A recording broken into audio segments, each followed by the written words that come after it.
Yan ba ang sinasabi nilang maximum tolerance, mga kababayan? Ito pa, panoorin pa ninyo. Pag-expression po nag-rally, naanang, oh. Okay, si Konsyal, sinagot yung tanong. Okay, maganda kausap. Hinaharap Hindi daw. pwede i-impound to, ha?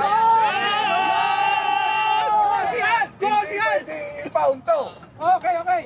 Hindi pwede i-impound to. Parang ginawa ba yung papel, no? Ano pangalan ito?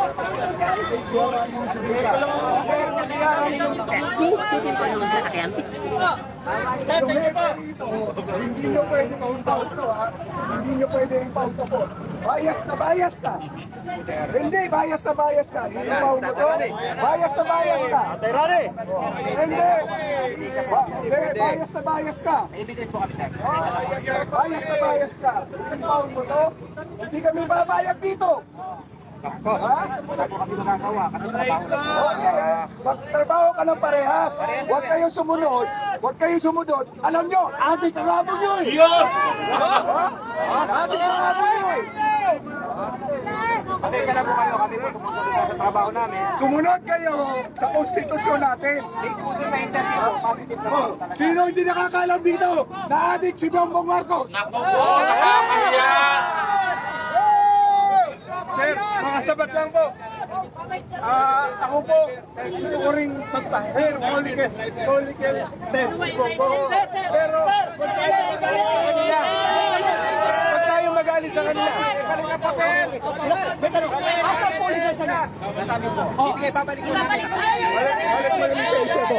Balik ang lisensya! Hey, balik! Ang lisensya! Hey, balik! Ang lisensya! Hey, balik! Hey, balik! Hey, balik! Hey, balik! Hey, balik! Hey, balik! Ang lisensya! Hey, balik! Hey, balik! Ang lisensya! Hey, balik! Hey, balik! Hey, balik! Ang lisensya! Hey, balik! Hey, balik! Hey, balik! Huwag kayong sumunod. Alam nyo, adik ang rabo nyo eh. Adik ang rabo nyo eh. Patay na po kayo, kami po tumusunod sa trabaho namin. Sumunod kayo sa konstitusyon natin. Dito po sa interview po, positive na po talaga. Sino hindi nakakaalam dito na adik si Bongbong Marcos? Yan, mga kababayan, sinong hindi nakakaalam dito na adik si Bongbong Marcos? Grabe, nakakahiya pong ating Pangulo na to, no ho? Dahil dyan, mga kababayan, ito na. Ito pong ang tatay or ang father po ng People Power EDSA Revolution ay nagsalita na po, mga kababayan. Ito nga pong si Gringo Hunasan. Matutunghayan po natin dito. At ito na, mukhang ang 18 or Brave 18 ay matutunghayan natin, mga kababayan. Nagsalita na po sila. Sasama na rin kaya sila dyan sa rally. At dyan na siguro, no? Malamang dyan na siguro itong mga kababayan maglaladlat ng kanilang mga nalalaman. Siguro lahat ng mga ebidensya dyan na nila ipakita, no, mga kababayan. Na-excite ba kayo? Ito ang matindi, mga kababayan. At si Senator Marcolita ay alam na ng Russia. In-interview na po siya ng Russia dito, mga kababayan. Panoorin po natin ang buong detalye ng ating pag-uusapan ngayon sa araw na ito. Ngunit bago yan, sa mga ngayon pa lang po nakabisita sa aking channel, nakikisuyo po ako, paki-like at paki-share ng video ito. At paki-subscribe na rin kung hindi ka pa nakapag-subscribe, kabayan. Pindutin mo na rin ang notification bell all nang sa ganun ay lagi kang updated sa lahat ng aking mga upload. Okay, tuloy na po tayo. Tatanawin ko pong malaking utang na loob ang pag-subscribe mo, wala pong bayad yan. Ito po ang kagirian, mga kababayan, at ito ang medyo, puntahan po muna natin dito. Mayroon pong fair sum forecast na medyo nakakatakot kung nagkakataon, mga kababayan. Ito muna, gusto ko muna i-share sa inyo ito. May kumakalat na ganito. May post po itong pangalang Alfred Ang the II, no? Ito naman po ay sinasabi lang niya forecast.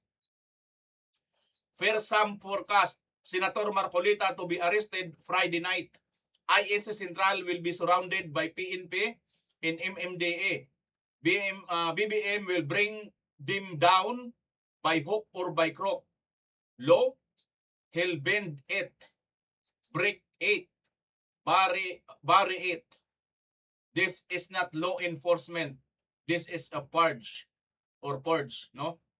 We are one. Kaisa tayo. Sabi po nitong nag-post na ito. Di po natin alam, mga kababayan, kung gaano po ito katotoo. Pero base po dito sa ginagawa nitong Marcos administration, ganyan po yung katalamak. Mag-aaresto po yan Friday ng hapon or ng gabi para hindi na po makapagpiyansa at diretso na po sa kulungan mga kababayan. Ano ho? Kung makapagpiyansa man, Lunes na. So makukulong talaga at makukulong. But anyway mga kababayan, ang kanilang ikakaso kay Senator Marcolita ay mukhang plunder kaya medyo mahirap po ito basta kaagad mapiyansa. Ano? Kaya kinakailangan po muna nito iapila. Kaya lang itong Marcos administration alam na po natin kung gaano po ito katalamak mga kababayan. Samantala, ito po yung pagdagsa ng mga tao diyan. Sabi dito, pro Duterte groups join Iglesia ni Cristo lead People Power rally in People Power Monument. Breaking news. Yan po ay shinare post ni Attorney Harry Roque. Tunay na pagkakaisa, punta na po tayo sa EDSA. Ito po, malamang mga kababayan ang mga DDS groups, no? Magkaiba't ibang mga DDS groups sa iba't ibang bansa, sa iba't ibang parte ng ating bansa ay dadalo po dito. At pag ganito na po karami mga kababayan, ang pagbaha ng tao dyan, ay medyo mahihirapan na po sila. Pag nakarating po at hindi po naharang at hindi nila hinarang, mahihirapan na po sila. No, tingnan po natin muna, updatean muna natin itong andito nga po sa pangalan nito sa Bonifacio ay magtutungo na rin sila diyan nga po sa EDSA mga kababayan. Papunta na sa EDSA ang mga nagprotesta sa Liwasang Bonifacio sa Maynila para magpakita ng suporta sa rally ng Iglesia ni Cristo. Para sa update, magbabalita si Mobile Journal Fatima Baduria. Fatima, kumusta ang sitwasyon dyan? Cheryl, kasalukuyang naghahanda ang mga relihista dito sa Liwasang Bonifacio na bumiyahe pa EDSA para makibahagi sa kilos protesta na isinasagawa roon ng Iglesia ni Cristo. Nagsimula na ngang sumakay ng bus ang nasa 500 na nagtipon dito sa kilos protesta at naligpit na rin yung kanilang mga tent na ginagamit sa magdamag. Kanina, nagsagawa pa sila ng programa rito kung saan iginiit nilang mga Batanggenyo raw sila at hindi mga miyembro ng INC. Cheryl, subukan natin na kausapin ang ilan sa kanila na nandito pa, no, at nagpapahinga sila sa ngayon, no, habang naghihintay na makakamit sa magdamag. Ayan mga kababayan, so papunta na nga po itong galing dyan po sa Bonifacio, papunta na po dyan sa EDSA. So makikijoin po ito po yung grupo ni Congressman Lian Libeste mga kababayan. Ano ho? So ayan na po ang mangyayari ngayon. Bueno, ito na po mga kababayan, nagsalita na po dito. Ito pong si dating Senador Colonel Gringo Hunasan. Ito po yon. The AFP, PNP, and NBI legally authorized armed groups constitutional instrument of any government's primary responsibilities. Harmony in families, cooperation in communities, order in the state, inclusive growth in the nation, and security in our shores. Cannot be used by anyone to inflict harm on Filipino lives, liberties, and property, and stifle peaceful dissent. Ayan po yan mga kababayan. Ito po yung kanyang post mismo. Ayan ho. Ito po yun mismo mga kababayan. Gringo Hunasan. Siya na po yung nag-post na yan. Kaya pumapalag na si dating Senador Gringo Hunasan. Ayan ho. Naglabas ng pahayag si dating Senador Gringo Hunasan kaugnay ng pagpapatuloy na tensyon sa gitna ng malawakang pagtitipon sa EDSA. Sa kanyang social media post, iginiit ni Hunasan na ang Armed Forces of the Philippines, AFP, Philippine National Police, PNP at National Bureau of Investigation ay mga armadong institusyon itinatag ng konstitusyon upang pangalagaan ang kaayusan at seguridad.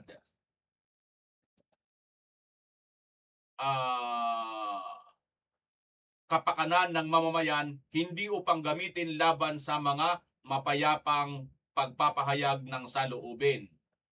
Ayan. So, ibig sabihin dito mga kababayan, nagbibigay na po si dating Senador, ama ng EDSA Revolution, Gringo Hunasan, ng pagpaparamdam, na alalahanin ninyo ang PNP, AFP, NBI, kayo ay mga armado, no? Upang pangalagaan ninyo ang itinatag nating konstitusyon. Hindi para gipitin or sagkaan or tratuhing hindi maayos ang mga nagpoprotesta. Pangalagaan ninyo sila. Yan po ang nasa konstitusyon. Yan mga kababayan. Yan po si Gringo Hunasan nakapagsalita na po dito. So, anong inyong masasabi dito kay dating Senador Gringo Hunasan na ama ng EDSA People Power Monument? Samantala, bukod dyan mga kababayan, ito na, mukhang nakahanda na po yata dumalo or sumama ito pong Brave 18. Kayo ba, sang-ayon kayo na magpunta rin ang Brave 18 at ang iba pang mga dating Marines, sundalo, na magsalita na rin po sila dyan sa EDSA at dalhin na rin siguro nilang ebidensya nila dyan para katulad kay Senator Aimee, mapapublish na po sa buong mundo yung kanyang sinabi. Di ba? Kahapon, inulit na Senator Aimee, bangag daw di umano ang kanyang kapatid na si Marcos Jr. Nakakatakot itong mga kababayan, di ba? Katulad nito, isa kang enforcer. Ito, di ba? Ito. Katulad nito, isa kang enforcer, nasabihan na bangag yung kanyang amo. Sir, mga sabat lang po. Ako po. Balik ang lisensya! Balik! Di ba? Masabihan na bangag ang amo mo, medyo nakakahiya, di ba? So ito mga kababayan, kayo ba? Pabor kayo na pumunta na po ito sa EDSA itong mga dating sundalo or Brave 18 para nga po ipahayag na lang nila ang kanilang ebidensya diyan, kanilang mga nasaksihan na ayaw na nga po silang pagbigyan na magkaroon ng investigasyon itong Blue Ribbon ngayon sa pamumuno ni Bindalo Erwin Tulfo. Payag kayo mga kababayan, ito panoorin natin sila. Anong kanilang sinasabi? Magandang gabi po sa ating lahat. Ako si Former Sergeant Orbilio, 89550, Philippine Navy Marines. Ako ay taus-pusong nakikisa sa People's Rally na nagaganap ngayon sa EDSA Shrine. At ako'y naniniwala na ang pagsisiwalat ng katiwalian at korupsyon sa ating bansa ay nakasaad sa saligang batas ng Republika ng Pilipinas upang makamit natin ang kalayaan at kasarinlan ng ating bansa. Yan nga po mga kababayan. Meron pa isa. Ako po si Rosebert Copan. Magandang gabi po sa lahat ng Pilipinong hanggang ngayon umaasa pa rin sa transparency, accountability at justice Di ba ito yung nag-deliver kay Tulfo mga kababayan? Tuloy natin. para po sa malawakang korupsyon sa ating bansa. Hinahamon ko po ang Senado na muli niyo pong buksan ang investigasyon sa flood control at sasagutin namin lahat ng deliveries po sa inyo. Nagpapasalamat din po ako sa lahat ng Pilipinong sumusuporta sa katotohanan at lalong-lalo na po sa pagtitipon ng Iglesia ni Cristo. Mahalin po natin ang nag-iisa nating bayan. At muntik ko na pong makalimutan, Sir Matibag, Sir, huwag po kayong marites sa Brave 18. Dapat po ang iniimbestigahan ninyo yung korupsyon Yun. sa Pilipinas. Thank you po. Ayan mga kababayan. Sabi nga rito, di ba, parang sabi nga niya rito, parang ang pinapatungkulan niya rito mga senador yung si Bindalo Erwin Tulfo dahil di ba ito yung nagsabi na nag-deliver siya doon sa bahay ni Tulfo. Mga kababayan, na ako, ito na, hinahamon niya na ngayon, dapat buksan muli, Erwin Tulfo. Natatakot ka na ba, Erwin Tulfo, na maglabas ito ng ebidensya at mabulaga ka sa harap-harapan? Ako si Rene Boy Julian. Isa ako sa Brave 18. Taasan nakikisa sa taong bayan sa aming isiniwalat na korupsyon o pagnanakaw sa pondo ng inang bayan. Ito lang po ang masasabi ko sa Blue Ribbon at NBI.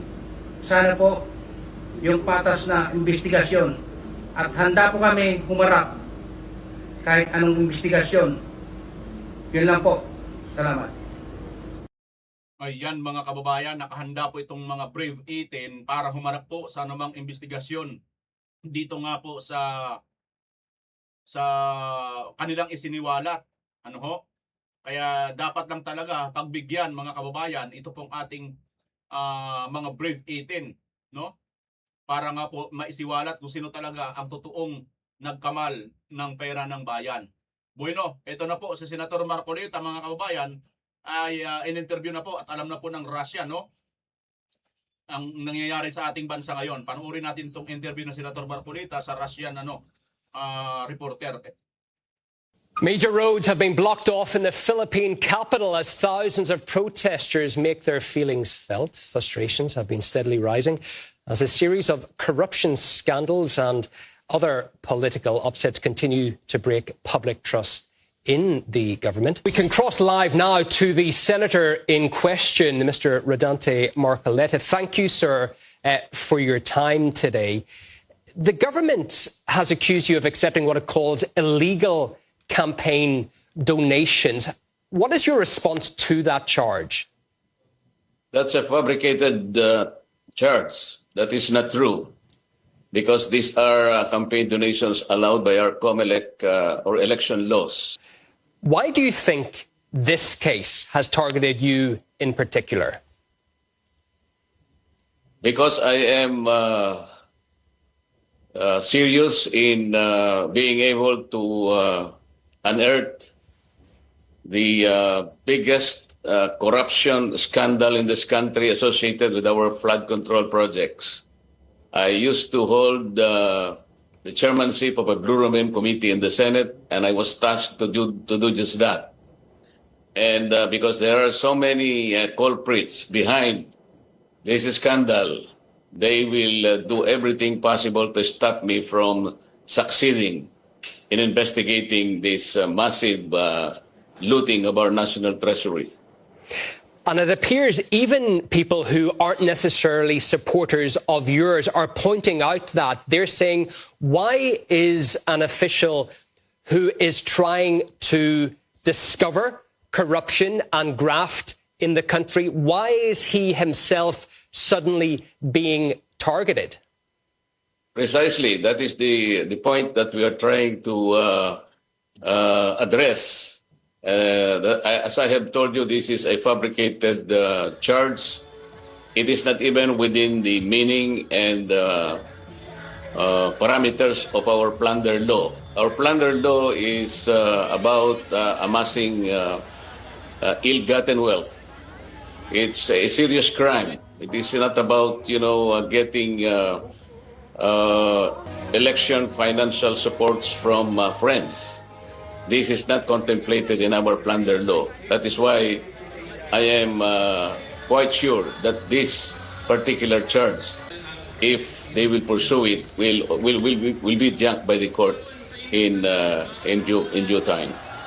Can I ask you, do you feel as if in any way you could have been clearer with those donations, that maybe that would have cleared up the dispute before it happened?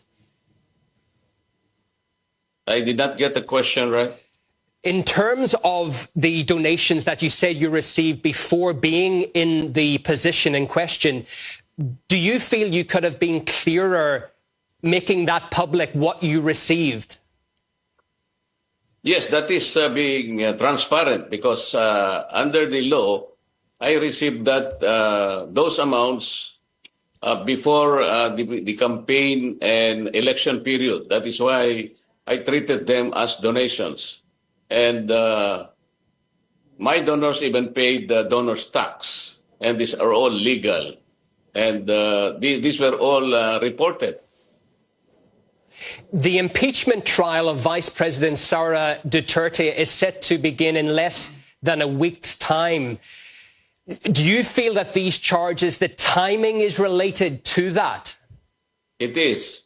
Because by being able to arrest me, the ombudsman made a promise about 2 weeks ago that he is going to file a case with the court. And because plunder is non-bailable, it will be surely served within this week, and I will be arrested, and therefore will be unable to participate in the impeachment trial, which will start on July 6. We're seeing right now Manila with roads blocked and people coming out in a strong show of support for you and the charges against you in opposition to that. Do you feel that that could gather speed? Is that going to get bigger if this continues? I believe so, because the people also know that these charges are fabricated and they are harassment suits within the meaning of our domestic laws. And they also cannot see how these charges can be pursued, notwithstanding the several documents already unearthed during our earlier investigation that several of our public officials are complicit and they are behind this massive looting of our national treasury. Are you personally nervous, sir, about this case against you and what it could mean if a court finds you guilty? I am very sure that the court will not find me guilty because, as I said, these are all fabricated cases and they are not within the meaning, within the contemplation, and within the parameters of our plunder law. They are private funds and they have nothing to do with ill-gotten wealth. They have nothing to do with public funds, with public project or public contracts to which I am not responsible. And just to finish, sir, can I ask you for your overall thoughts on the political climate right now in Manila? It seems particularly divisive. Is that how you would characterize it? Yes, because the people would like to know the real culprits. They wanted to make these people accountable in this largest scandal that has transpired in our country, and it seems that the powers that be are not serious in looking into this problem. That is why the people are anxious, the people are angry, and the people are quite expecting too much from this government. But it seems that governance is not really operating in this country. Well, there certainly does appear to be a very strong show of support for you and that case. Thank you so much for coming on the programme and sharing your view with us, Mr. Rodante Marcoleta, Philippine Senator. Thank you, Yunan. Thank you very sir. much. Second time. Thank you. Ayan mga kababayan, ito pong si Senator Rodante Marcoleta ay nakapanayam na nga po ng Russia at mukhang international na po ang nakapansin at nakakaalam kung ano po ang tunay na issue dito po sa ating bansa. Ang main issue po sa atin ay ang korupsyon na ayaw pong paimbestigahan.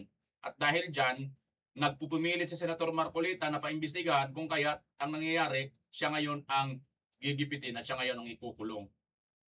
Ganyan po mga kababayan. Samantalang ito si Marcos Jr., ayun, matutuloy po talaga papuntang Canada. Panurin natin. Bongbong Marcos sa anibersaryo ng Philippine Air Force ngayong araw. Matapos makansela ang mga aktibidad niya kahapon dahil sa surprise protest ng INC sa EDSA. Para sa detalye, magbabalita si Mobile Journal Julie Baiza. Julie? Cheryl, may bilin si Pangulong Bongbong Marcos sa mga tauhan ng Philippine Air Force kasabay nga ng pagdalo sa 79th founding anniversary ng Philippine Air Force sa Pasay City kaninang umaga. Sabi niya, patuloy na ipatupad ang profesionalismo, disiplina at integridad. Patuloy raw na isusulong ang modernisasyon sa PAF at pagpapalakas sa kakayahan nito sa pamamagitan ng pagbili ng mga helicopter, aircraft at surveillance radar. Pinasalamatan din ng Pangulo ang pagdepensa nila sa teritoryo ng Pilipinas sa pamamagitan ng pagpapatrolya at air surveillance operations, pagpapalakas sa maritime domain awareness at pangangalaga sa soberanya ng bansa, maging ang bilateral at multilateral engagement sa mga kaalyadong bansa ng Pilipinas na nagpapalakas sa regional stability. Hindi rin daw nawawala ang Air Force sa rescue operations at humanitarian assistance. Ayan mga kababayan, so isa lang naman po ang balita natin na gusto natin dito, ang marinig ay yung ito nga si Marcos Jr. ay magpupunta pa rin po sa Canada despite na ganito po ngayong kalaki ang problema sa ating bansa. Tingnan nyo nga po ito, tuloy lang na po natin itong girian kanina, dito pong LTO. At kanila pong hinuhuli dyan sa rally.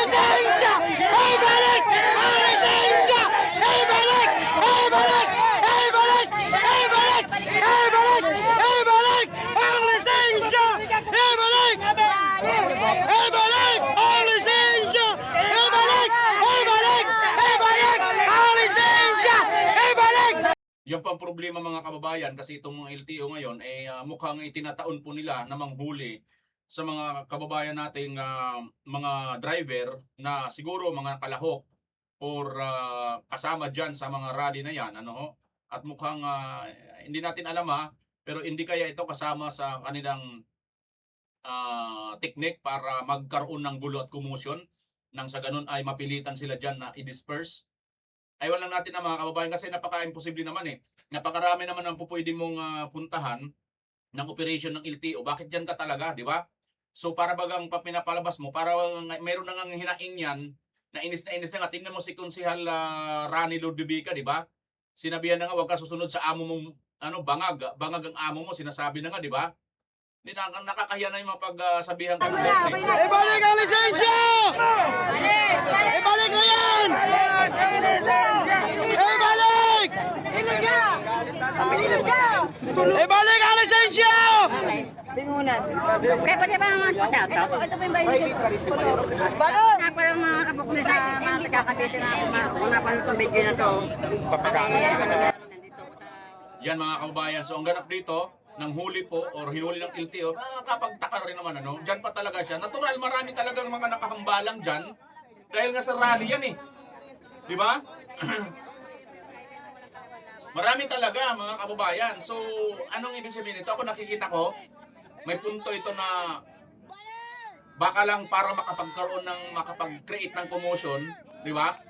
Ito ano ko lang naman hinala ko lang kasi ako kung ako yung LTO, hindi ako pupunta ngayon dyan. Alam ko naman na maraming mga nakambalang mga sasakyan dyan ngayon. Pero hindi ako pupunta dyan kasi alam ko, malay natin, kukuyugin ako dyan. Di ba? Pag nagsigawan ng nagkasigawan yung mga yan, pag mayroon, di ba, hinoldo? Kung makuyog ka dyan, abay, So nagpapagamit. Maraming sakay daw, sir. Kaya pala maraming sakay kaya inarang. Maraming sakay daw, kaya hinarang. Ibalik na yan! Cancel ticket! Ibalik! Cancel yung lagi dito. I-cancel ang ticket! Ibalik! I-cancel ang ticket!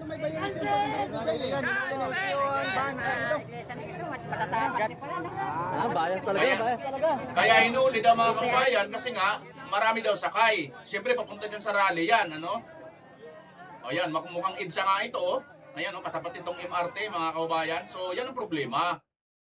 Diba? Ayon nga kay Tatay Rani, sumunod kayo sa hindi adik na Pangulo. Adik yung boss nyo Sabi niya. Wala nang edit-edit, ito ang kwento. Kasabay ng ikalawang araw ng rally ng mga kapatid sa Iglesia ni Cristo ang pagtutulungan ng mga miyembro kung saan namamahagi sila ng mga ilang libreng pagkain. Ito, may mga chicheryang binibigay dito sa lugar, lalo na doon sa mga nagpapamorningan dito sa area.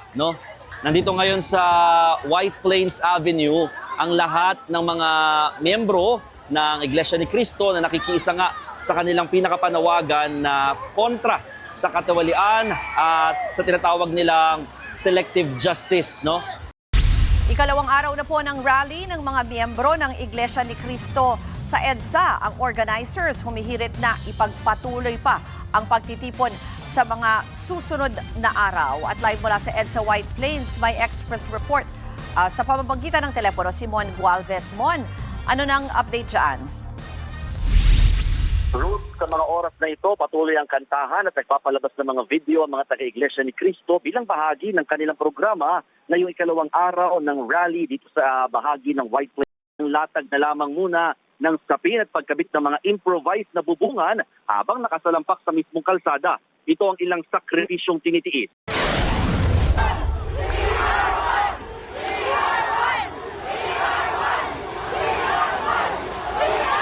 Yan ang patuloy na sigaw sa isinasagawa ngayon na malawakang pagtitipon sa EDSA White Plains at Liwasang Bonifacio na dinaluhan ng maraming kalahok mula sa iba't ibang lugar upang ipahayag ang kanilang panawagan para sa talamak na korupsyon at pagbaluktot sa batas. Umani ito ng reaksyon mula sa Baguio City. Si Nanay Lita nanawagan na dapat umanong itigil na ang korupsyon at managot ang mga nagnakaw sa kaban ng bayan. Suportado din niya ang mga nagsasagawa ng rally at dapat umano lahat na ay mag-rally.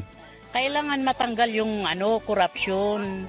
Kasi pag korupsyon, wala na Hindi na patay na ang mga Pilipino. Ay, talaga nga makakwati korupsyon.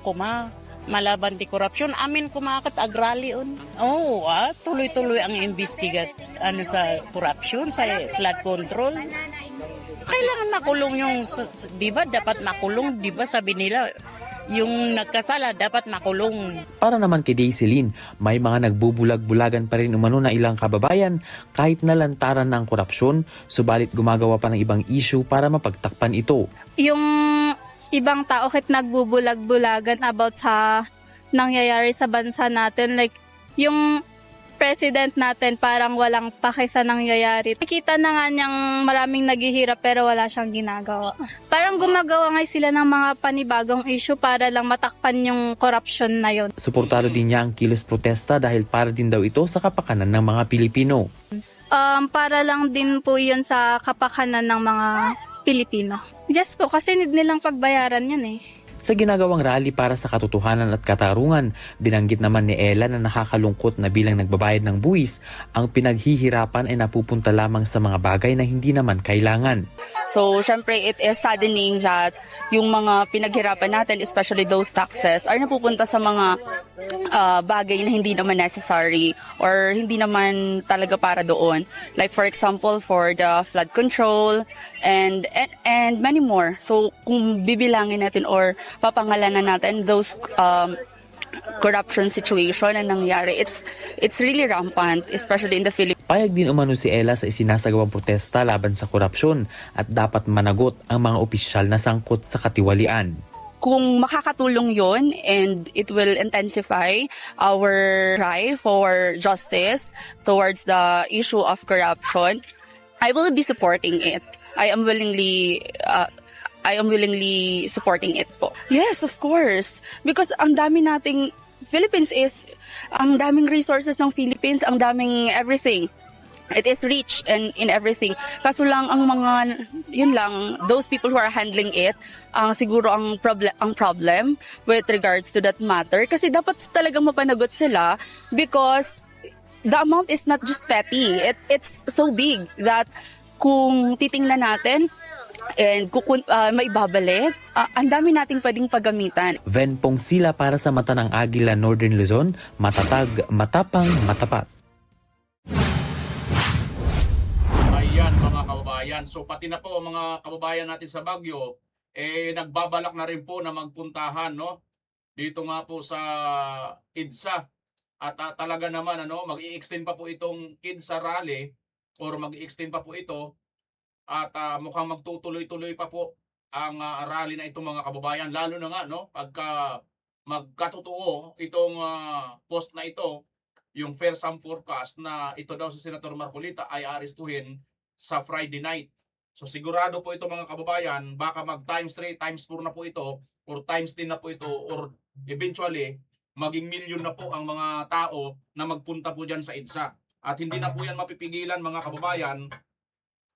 Pag nangyari po yan na nag-milyon na po ang mga tao dyan sa EDSA, ay hindi na po kayang pigilan yan kahit gaano pa karami ang mga enforcer or mga kapulisan na magpunta dyan or magbantay.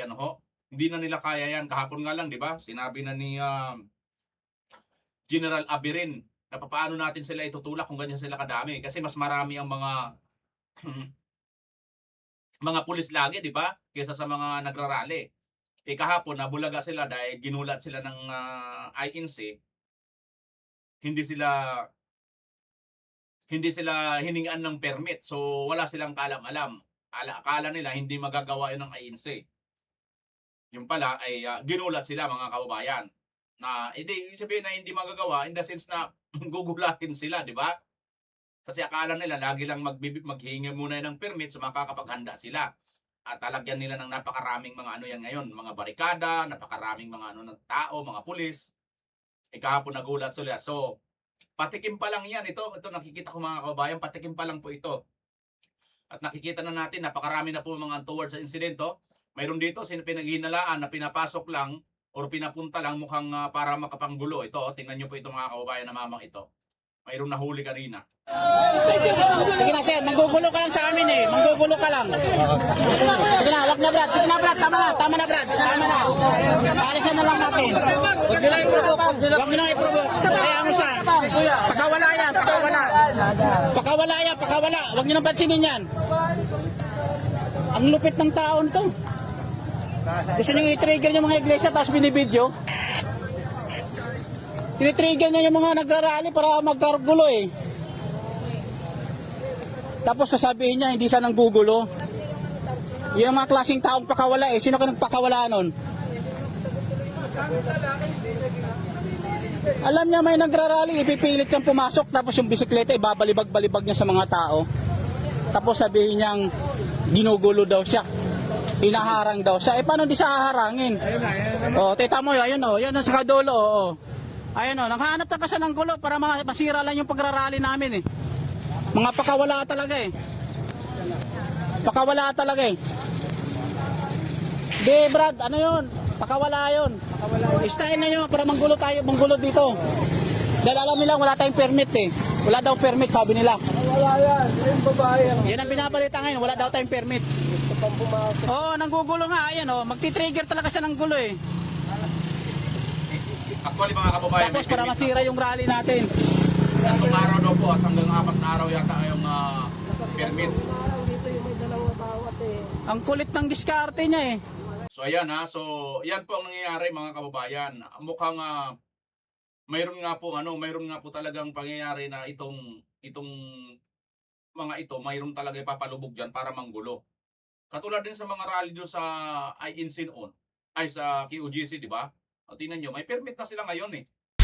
Ikalawang araw na po ng rally ng mga miyembro ng Iglesia ni Cristo sa EDSA. Ang organizers humihirit na ipagpatuloy pa ang pagtitipon sa mga susunod na araw. At live mula sa EDSA White Plains, may express report sa pamamagitan ng telepono si Mon Gualvez. Mon, ano nang update dyan? Ruth, sa mga oras na ito, patuloy ang kantahan at nagpapalapit. Meron naman mga namimigay dito ng mga libreng t-shirt at pagkain. Pakinggan natin ang pahayag ng isa sa mga nakiisa sa rally. Binoto namin sila eh. Dapat itinama nila, hindi nila kami niloko. Kaya nagtiwala lang naman kami sa kanila eh. Di ba? Yun lang naman yun. Yung pagtitiwala namin, sinira nila. Pero mo, naghihirap kami ang mahal ng kuryente, ng lahat, pati bilihin. Ruth, inaasang hanggang alas 8 tatagal ang pagtitipon ng mga miyembro ng INC. Ayon na rin sa ibinigay na permit ng lokal na pamahalaan ng Quezon City. Ruth? Mon, pero may sinabi ba yung mga rallyista dyan kung baka mag-stay pa sila or mag-extend pa nitong kilos protesta?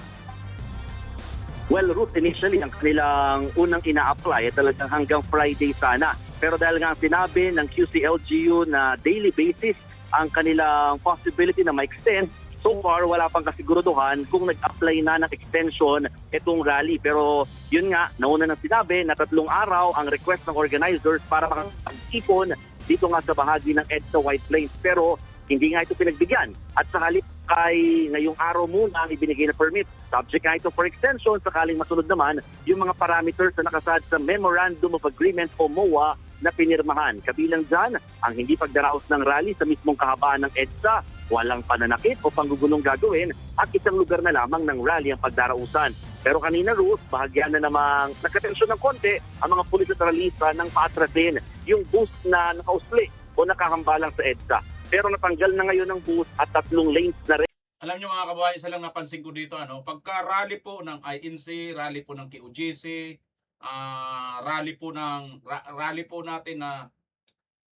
ng mga DDS, di ba?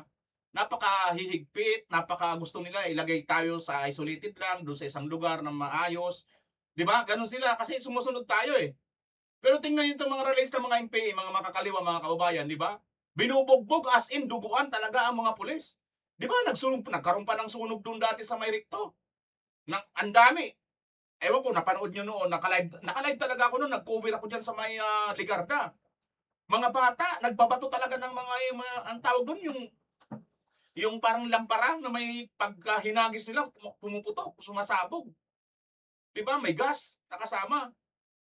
Yun yung mga kababayan, pagka makakaliwang grupo o itong mga realista na mga MPA ang nagrarally dyan, walang ganyan. Sinusugod pa sila pang sinasaktan mga kapulisan. Pero tingnan mo pagka hindi po mga realista na yung katulad lang nito na gusto lang magpahayag talaga ng mga lehitimong pinaglalaban, ayan, matindi ang ng batas. Kaya ngayon, ang nangyayari, mas maganda ganito, gulatan. At mukhang ako sa tingin ko, kahit walang permit yan mga kababayan, sa tingin ko lang hindi sila aalis dyan. Lalo na natunugan na ito malamang na Biyernes, aalis doon sa Senator Marcolita, baka mas lalo pang lumagsa. At sige nga, walang permit na halimbawa, hanggang bukas na lang ang kanilang pag-rally dyan. So wala na silang permit sa Biyernes. Diba? Kung wala na silang permit sa Biyernes, sige nga, kung hindi sila aalis dyan, buhatin nyo lahat ng mga sasakyan na yan, i-reker nyo lahat yan, yung mga tao na yan, ikulong nyo lahat, ang dami niyan. Boy na mga kababayan, ito, panoorin natin, silipin natin ang live ngayon, mismo sa Net25. Ito na po ang live. Saan ka makakakita? Siya ang kinaksuhan, siya ang ikukulong, at yan ay sinasabi kong labanan natin. Hindi lang yung laban ito, laban din namin mga Muslim. Yun! Isang malakas na takbir. Mga Muslim na to. Para sa kaalaman ng lahat, ang mga Muslim dyan sa Bangsamoro Autonomous Region in Muslim Mindanao ay nagkakagulo. Ang tanong, bakit? Bakit? Bakit? Dahil hindi binigay sa amin ang tunay na kahulugan ng autonomiya. Kami ay nakatali sa Imperial Manila. Kaya kami lahat, inuulit ko, nakikiisa sa labang ito. Dahil, ulitin natin, we are one. Ayan na, mga Muslim na ito mga kababayan.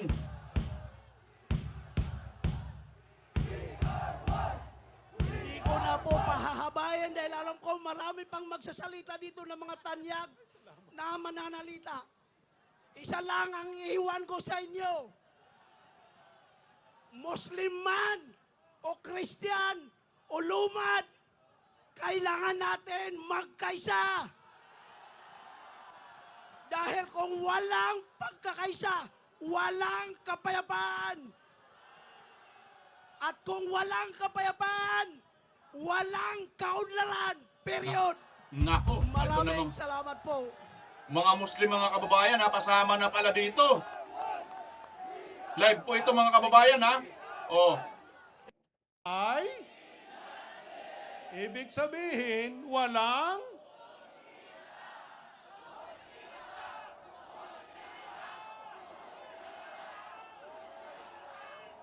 uulitin natin. Kasi sabi nung auntie nyo, kulit eh. Sabi nung auntie nyong makulit. Declare ko ba Dahil yan? lang daw kakasuhan ng isang senador, magrarally na. Nagrarally tayo kasi may mali sa hustisya. Bakit? Yung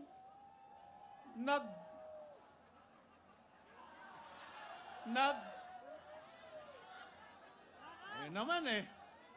Bakit yung nag-iimbestiga ang ikukulong? Ang dapat ikulong yung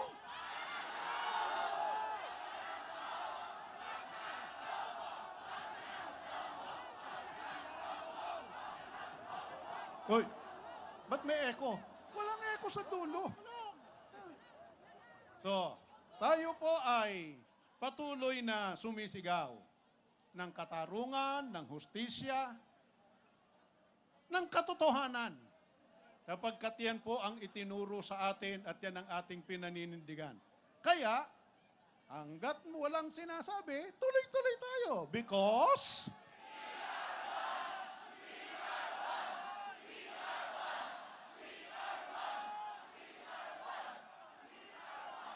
Oh, total, we are one.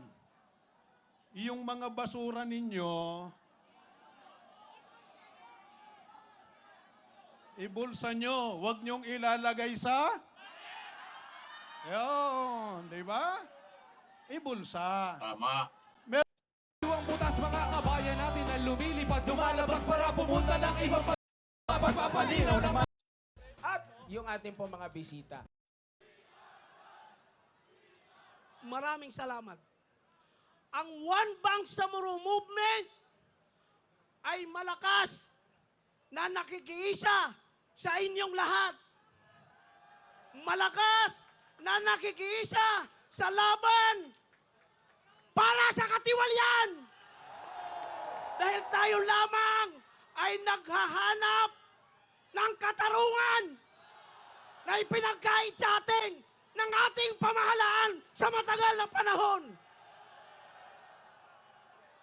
Hindi lang dito sa Metro Manila, kundi hanggang doon sa Mindanao. Dumadagundong ang lakas natin. Naririnig mula Hulo hanggang Kapare. Dahil iisa ang ating sigaw. Yan ay sigaw para sa katotohanan. Kaya dapat panagutin yung mga kurakot, mga mandarambong. Saan ka nakakakita? Yung mga naglalahad, sila ang ipinapakulong, sila ang kinakasuhan. Yan ay dapat malakas natin, pigilan, harangin at labanan. Sino itong mga naglalahad ng katotohanan, ng mga bayani, ng mga Pilipino? Isa na dyan, ang minamahal natin, Senador Marcolita. Saan ka makakakita? Siya ang kinaksuhan, siya ang ikukulong. At yan ay sinasabi kong labanan natin.